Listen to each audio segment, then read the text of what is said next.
5:42 now on your Friday drive home, and given all the news that we've been bringing to you, and you've had to kind of sort through it, I know it can feel overwhelming. I know it can make you feel anxious about what the days ahead are going to be like. And so it's really timely that over the last month or so, our next guest launched a new website. It's called bandtogethercommunity.com, also on Facebook, also on Instagram, to help share some of these stories and maybe get the word out. And so I wanted to bring on Kelsey Mercer to talk more about it. Kelsey, welcome to the program. Give us a bit of a snapshot here as to the inspiration behind this project.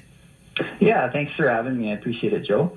So basically, I am a police officer up in Edmonton, and I went through quite a traumatic mental health crisis myself.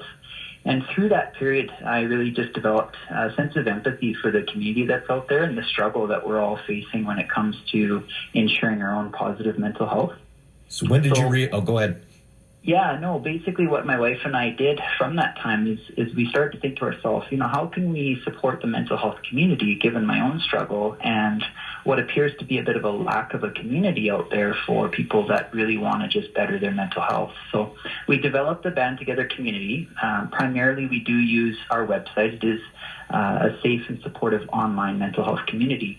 But basically what our value is to be able to commit to reducing the effects of shame, stigma, and isolation, and replacing that with hope, solidarity, and belonging. So we do commit to sharing our story, wearing our story, and connecting on our website, which we really value. How important was it for you to have that sounding board, to be able to, whether it's tell someone or to have that avenue, to be able to maybe kind of lift the piano off the shoulders?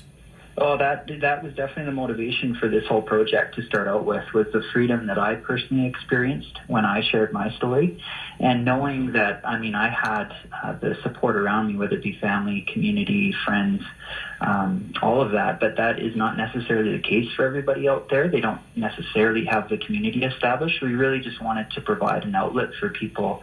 In this generation, so much is done online, so we felt it important to have that accessible online.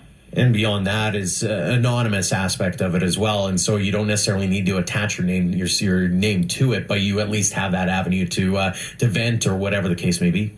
For sure. And that was important to us as well, because we do understand that when you're sharing your story, there's that element of vulnerability and risk that you're taking. So we wanted to make it anonymous. It is completely anonymous. We've removed the ability to add comments because we do know that sometimes there are trolls out there on the internet that can be quite negative. And when you're putting yourself out there vulnerably, you want to ensure that you're protected. And so you can leave basic reactions, which are just a sense of love, I support you, or I can understand and I can relate what you're going through. So they're basic reactions you can leave on the stories. Right now we have 47 stories in just over a month. You can read through those. We have a keyword search, so you can actually search stories that you personally can relate to. And it really is inspirational and powerful reading through those stories. And I suppose, as I mentioned off the top, as we kind of try to soak in everything that's happened over the last little while, it's only going to kind of make that pent up that much more. And so to be able to have that outlet is going to be integral in I hate using the term today's day and age, but in today's day and age. Yeah, no, absolutely. And it goes back to our vision, is we want to be able to reduce the effects of isolation.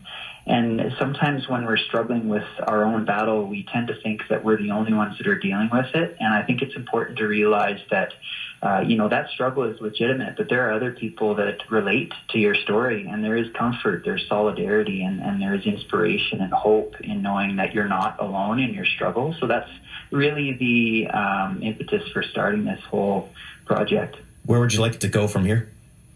Well, we'd like to grow. Our vision, we're really trying to go back to our vision of providing hope, solidarity, and belonging. So the second aspect beyond sharing your story is wearing your story.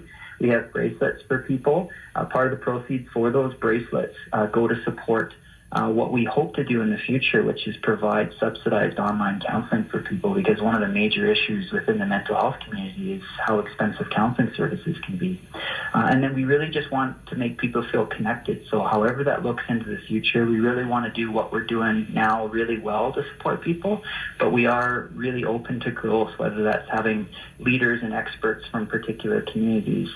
We do work with a registered dietitian right now talking about the importance of food and on your overall mental health, clinical counselors that have trauma specialization. So we're really just trying to be a central hub for the mental health community on the online platform. You can check it out, bandtogethercommunity.com, also on Facebook, and we_band_together on Instagram. Kelsey, thanks so much for the time this afternoon. Yeah, thank you for having me. I appreciate it. Take care.